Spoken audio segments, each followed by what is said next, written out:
longe de querer fazer uma análise psicológica, porque não fui preparado para isso, nem sou psicólogo.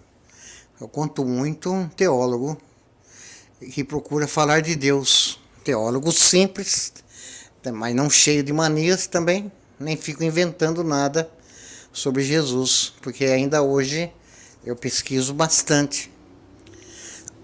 Gosto de pesquisar sobre Jesus, sobre a teologia, inclusive os evangelhos que eles falam, e o que a comunidade de São João falava e estudava sobre Jesus. Mas a idade vai ficando velho, a gente desenvolve algumas manias. Eu, visitando pessoas idosas, porque eu, graças a Deus, eu faço alguma coisa que eu gosto muito, quando eu posso, sobretudo quando alguém me leva, visitar idosos da unção dos enfermos. E para quem não sabe, não é só chegar na casa do idoso.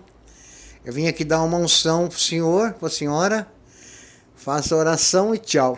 Para mim, o idoso, dar unção, visitar um idoso, benzer uma casa, é muito mais do que isso. É uma pastoral que inclui diálogo, conversa, ouvir, sentar-se lá no sofá, puxar um assunto, puxar a língua dos velhos, que eles falem, que eles conversem. Para mim, esse trabalho é muito mais gostoso, não é árduo. E eles contam cada história pra gente e reclamam da vida. E são idosos um pouquinho mais velhos do que eu. Eu tenho 60 anos de idade e eles têm um pouco mais do que eu, às vezes a mesma idade.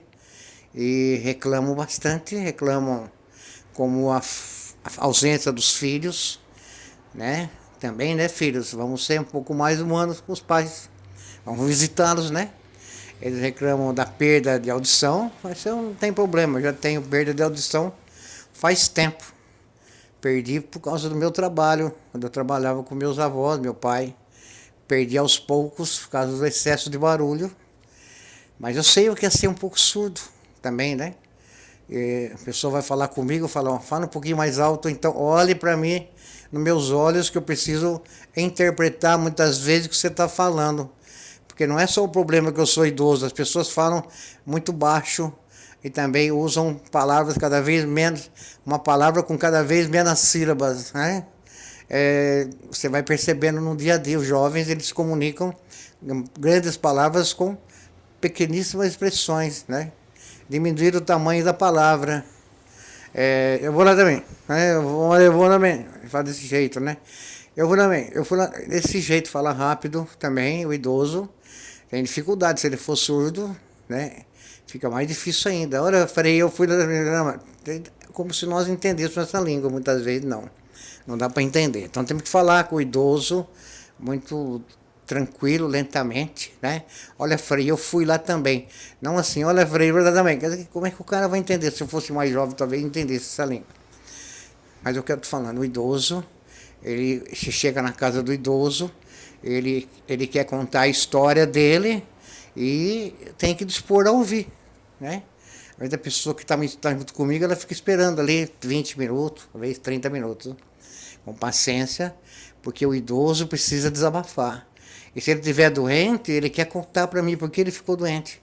Bom, deixa ele contar, ele precisa, né? E eu também tenho que participar da conversa, eu tenho que dialogar, não monologar, né? Não é só um que fala, né? Tem que ter um diálogo com a pessoa e fazer ele se sentir bem, e que eu estou ali para dar unção. E explicar que a unção não é para morrer, um sacramento para a vida. E eles ficam super contentes, eles se confessam muitas vezes, conta a vida, conta a história, choram muitas vezes. Isso me deixa triste também, né? Então, por que eu estou falando isso? Porque conforme você vai ficando velho, a gente vai percebendo a perda da elasticidade do corpo, né? Você vai perdendo um pouco da memória, você fica repetitivo, faz parte. Lembra muita coisa do passado, algumas com alegria, outras com tristeza, e tenta justificar o presente olhando para o passado, né? Então, quer dizer, eu não sou psicólogo, mas eu percebo muito isso no atendimento pastoral. Então, quando você está ficando velho, idoso, né? Aprenda que você vai ficar assim também. Talvez alguns não, mas uma boa parte vai ficar assim também. É por isso que é preciso, enquanto a gente novo, mandar construir rampas, né? Olhar os calçamentos onde a gente anda, cobrar, né? Cobrar calçamentos melhores para os idosos andarem, rampas para subir, corrimão, né?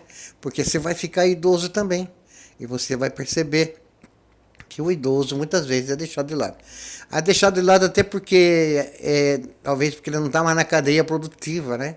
Tudo é feito na sociedade baseado na cadeia produtiva. E o idoso ele vai perdendo essa capacidade de produção, né? Claro, faz parte. Então é preciso olhar para esse tipo de pessoas, essa classe de irmãos e irmãs, que eles precisam de olhares mais carinhosos, né? Não deixar de visitar o idoso, né? E se ele está podendo comer um docinho, leva um docinho. Não custa nada, a gente gasta tanto dinheiro com porcariada. Leva um biscoito pro seu pai, sua tia, sua madrinha, né? Ou o irmão mais velho. Leve um livro, se ele gosta de ler, né? Eu acho que o idoso se contenta com pouca coisa. Mas o que mais contenta o idoso, mais deixa-o feliz, é a visita sua. Pode ter certeza disso. É aquele momento que você está ali, não como perda de tempo, mas como ganho do tempo, né? Com alegria, né? Estar conversando com aquela pessoa. Eu, quando eu não sou totalmente idoso, mas sinto isso. Tenho 60 de idade, eu sinto que realmente é assim.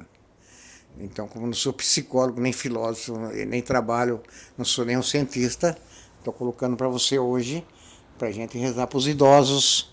Ave Maria, cheia de graça, o Senhor é convosco, bendita sois vós entre as mulheres, bendito é o fruto do vosso ventre, Jesus.